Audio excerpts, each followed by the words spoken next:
Olá, cumprimento aos que me assistem. Meu nome é Fernanda Oliveira, sou aluna do programa de pós-graduação em Teoria Literária e Crítica da Cultura na Universidade Federal de São João del Rei. Sou graduanda em Letras também pela mesma universidade, tendo como primeira formação o Direito.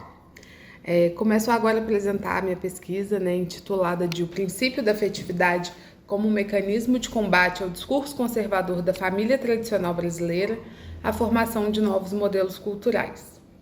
Como o título expõe, e para entender um pouco melhor a perspectiva do trabalho,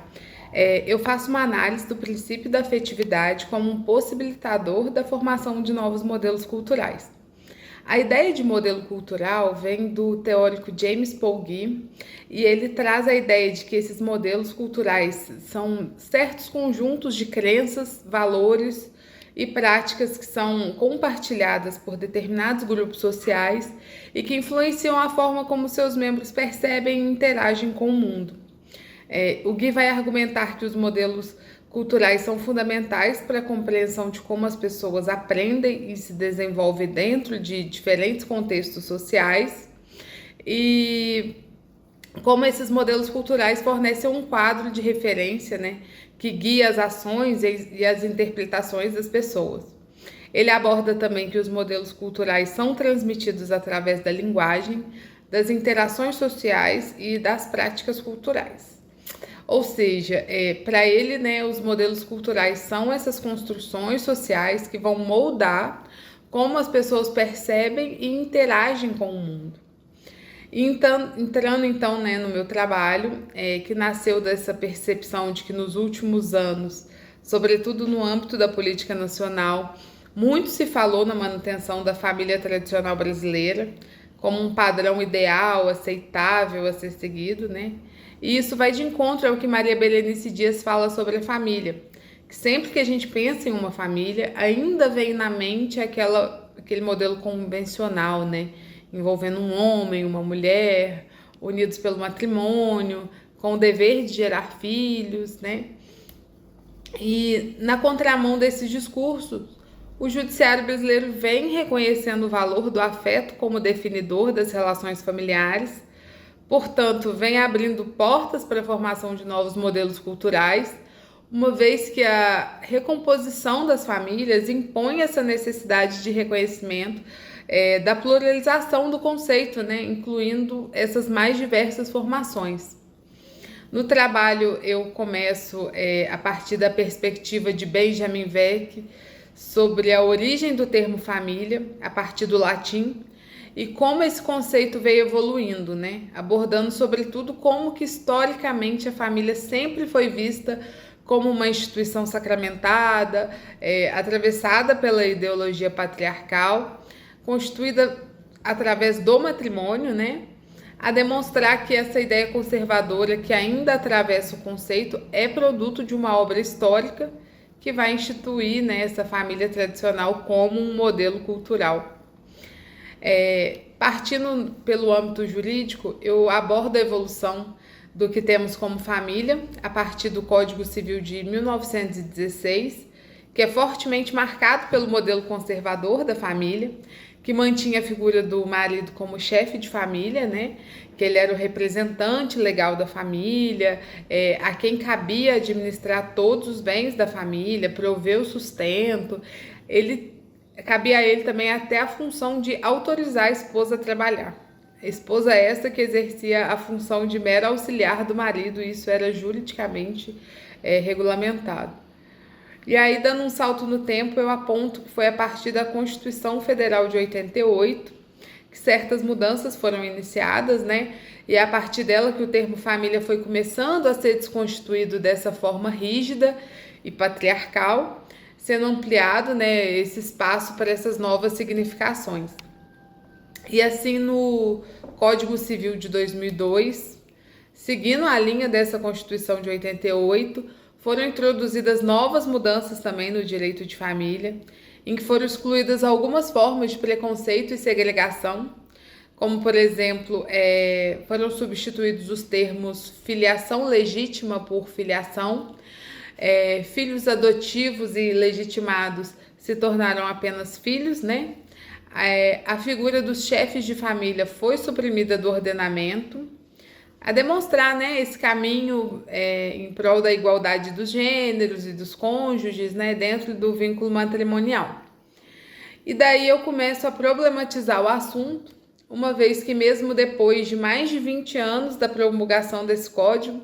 alguns desses termos ainda são utilizados de forma preconceituosa e excludente, né, na sociedade. Sobretudo nesses últimos anos, em que pudemos perceber essa tendência ao discurso conservador e da defesa da família tradicional brasileira. Como o guia aponta, né, os modelos culturais são ligados à política e eles são capazes de transformar os significados de determinados itens lexicais. Como no caso aqui a gente está apontando, né, a questão do termo família. Então, da mesma forma que esses discursos conservadores tentam reafirmar a construção do significado da família dessa forma que ela se encontra enraizada, a gente tem esse movimento contrário no judiciário que está ampliando o conceito para incluir essas mais diversas formações como dentro de um padrão de normalidade social. E aí, dentro desse assunto, seria possível a gente fazer uma análise jurídica e linguística extensa sobre todas as nuances envolvidas, né, nessa evolução. Mas o objetivo do meu trabalho foi de demonstrar que certos princípios aplicados no ordenamento jurídico, tendo por base as premissas da Constituição Federal, estão em conflito com alguns discursos hegemônicos, mas ao mesmo tempo eles são utilizados institucionalmente como forma de padronização de novos modelos culturais. Citando novamente a Maria Berenice Dias, né, ela fala que a evolução social caminha para a reconfiguração, tanto da conjugalidade como da parentalidade, excluindo todo o ranço discriminatório do vocabulário jurídico. E assim, né, a gente volta na ideia dos discursos conservadores tentarem reafirmar a construção do significado de família dessa forma enraizada, patriarcal, e enquanto o judiciário e ativistas buscam ampliar esse termo, né? Não só o termo, como os direitos das famílias. E isso a gente pode tratar isso, né, como forma de luta e resistência, né? A fim de que a família não tenha um significado limitado e restrito, né? E passe a ser constituído como um modelo cultural mais amplo. E aí, com essa possibilidade de ressignificação do termo família e do amplo reconhecimento dessas novas formas de se constituir uma, né, sem pensar nos interesses meramente capitalistas, e sim baseado no afeto e na felicidade dos envolvidos, né, a gente precisa compreender a família a partir dessa nova identificação, como um modelo cultural mais abrangente, tendo em vista que esse modelo tradicional da família, né, acaba por ser excludente, né, em relação a diversos grupos sociais. E trabalhando ainda na perspectiva dos modelos culturais, a gente pode perceber que eles são existentes em todos os níveis, sociedades e épocas, estão sempre ligados ao poder hegemônico. Portanto, por isso que quando a gente pensa em família, essas primeiras impressões que a gente tem, a gente sempre é remetido a essa suposta família tradicional, de tão enraizado que isso se encontra. O termo ele vem carregando uma certa potência que existe dentro desses discursos hegemônicos e de certas suposições sociais e culturais, né? E isso faz com que algumas entidades familiares se tornem marginalizadas a partir de uma certa perspectiva central, né? Que é essa família tradicional à margem. E aí, quando a gente pensa, por exemplo, nas relações homoafetivas, né? Ou monoparentais, podemos perceber facilmente, né? Inúmeras situações de preconceitos, em que, por exemplo, dois pais são questionados sobre a existência da mãe da criança ou se utilizam do termo mãe solteira, né, de forma pejorativa, como se o Estado civil tivesse alguma relação direta com a capacidade de maternar, né? Por isso que a linguagem em ação, por meio do discurso, é capaz de inverter algumas significações, né? Criando novas perspectivas. E aí a gente percebe esse movimento sendo feito pelo judiciário, que passou, né, a ampliar esse conceito da família a fim de incluir todas as pluralidades. E aí no meu trabalho eu trago alguns dados extraídos do site da Folha UOL, em que a gente pode perceber que os números mostram que as configurações familiares antes existentes estão perdendo cada vez mais espaço, uma vez que o casamento homoafetivo e o número de divórcios, né, cresceram exponencialmente, enquanto o número de nascimentos, né, caiu. Além disso, a gente pode pensar que anteriormente o casamento era indissolúvel, né, e agora o número de divórcios é enorme. A família era sempre identificada pelo nome do chefe, né, que era o marido. A mulher, ela se tornava relativamente capaz ao se casar e não podia sequer administrar os próprios bens. Enquanto isso, atualmente, a família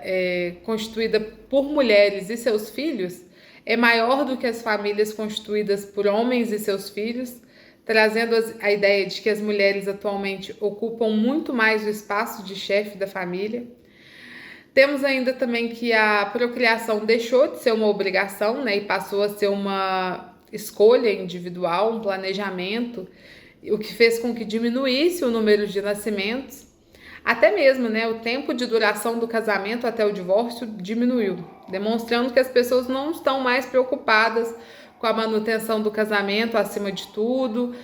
com a manutenção de um status. Assim, elas estão preocupadas com o próprio desejo de felicidade e realização.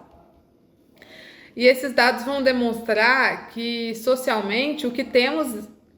acontecendo mesmo a formação de novos modelos culturais, mas que ainda estão sendo socialmente marginalizados se comparados a esse modelo cultural ideal, né, perpetrado pelos discursos hegemônicos. No meu corpo de análise, eu trouxe uma jurisprudência do Tribunal de Justiça de Minas Gerais, e aí eu começo explicando, né, o que são jurisprudências, né, que são um conjunto de decisões proferidas pelos tribunais, que vão refletir uma interpretação majoritária desses, né, para sedimentar certos entendimentos. E aí, no caso, eu apresentei uma para demonstrar que a construção do termo família dentro do judiciário e suas repercussões baseadas no caráter eudemonista das famílias, para demonstrar, né, como argumentam os aplicadores do direito em um caso envolvendo uma família homoafetiva. E no caso, se tratava de um litígio envolvendo um casal composto por duas mulheres que tentaram reverter no tribunal uma decisão que negou o pedido delas de autorização para que uma criança tivesse a dupla maternidade registrada, embora só uma delas tivesse o vínculo biológico com a criança, sob a justificativa de que a gestação foi planejada e arquitetada por ambas, que se consideravam mães da criança. E aí a Procuradoria-Geral de Justiça deu um parecer favorável ao provimento desse recurso, sob o fundamento, né, de que devem ser assegurados ao casal homoafetivo e à sua prole os mesmos direitos garantidos ao casal formado por homem e mulher, sendo garantido à criança receber o registro e o nome da sua verdadeira família, que era constituída por duas mães. E aí o Tribunal de Justiça entendeu que algumas regras presentes no ordenamento que autorizam e limitam o registro da dupla maternidade violam alguns princípios constitucionais da dignidade da pessoa humana, da proteção da família, e entendeu que a inclusão da mãe socioafetiva no registro de nascimento ia retratar uma realidade social e, consequentemente, né, atenderia o interesse superior da criança. No caso, as duas mulheres recorreram a uma inseminação artificial caseira, sendo feita a coleta do material por um doador de forma consentida entre as partes, porque elas justificaram que a inseminação em uma clínica seria fora da realidade delas, uma vez que não tinham condições financeiras para arcar com esse alto custo, né? Então elas decidiram realizar esse procedimento caseiro. E aí a decisão do tribunal teve como argumentação a ideia de que o vínculo sanguíneo deixa de ser o elemento principal que definiria uma filiação, uma vez que os aspectos biológicos não podem ser os únicos definidores do que temos por família, demonstrando assim o caráter socioafetivo das relações como um indicador de um exercício da liberdade individual das partes, que constituem a partir do afeto, né, seus núcleos familiares, e que esse vai superar qualquer presunção jurídica e biológica. Já caminhando para minhas considerações finais, eu esclareço que durante as reflexões feitas ao longo do meu trabalho, foi proposto demonstrar como esse princípio da afetividade se tornou um mecanismo de luta contra os discursos enraizados, né, na sociedade, para fim de combater qualquer interpretação limitada do que é a família, em defesa também da ampliação do modelo cultural existente na sociedade, né? Uma vez que a existência das famílias tidas como um padrão normativo não exclui outras possibilidades e que podem coexistir e exigir, né, o seu reconhecimento social e jurídico. Faço uso das palavras do meu orientador, Cláudio Márcio do Carmo, sobre ser com base na naturalização de um discurso que se efetiva e se legitima uma dada realidade, seja social, seja institucional, e a visão de mundo que se carrega é o ponto de partida para o comportamento que se terá em sociedade. Ou seja, a perpetuação da naturalização de condutas e discursos preconceituosos em relação às mais diversas formações familiares vão refletir sempre em condutas de ódio daqueles sujeitos que são conduzidos por suas perspectivas excludentes. Mas a naturalização de um discurso que teve início institucionalmente por meio da aplicação desses princípios constitucionais, reconhecendo a afetividade como principal ponto a ser considerado para definir o que é família, pode ser o início de um caminho para uma mudança social, né? Em que novos modelos culturais não sejam considerados incompatíveis com os já existentes, e sim coexistentes e complementares. É por meio da naturalização do conceito ampliado da família que vai se tornar possível mudar o comportamento desses sujeitos sociais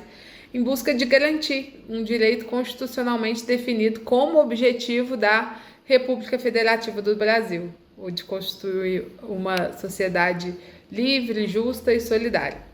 Portanto, entender e questionar o que está sendo culturalmente difundido e as razões que são utilizadas na tentativa de justificar e validar certos comportamentos vai ser o primeiro passo a fim de garantir que todos estejam inseridos na sociedade, assim como ela foi constitucionalmente planejada, né? A fim de que cada vez esses modelos culturais existentes na família possam ser reconhecidos e ampliados e respeitados dentro da humanidade de cada um dos sujeitos envolvidos. E assim finalizo e agradeço a todos que me assistiram e até mais.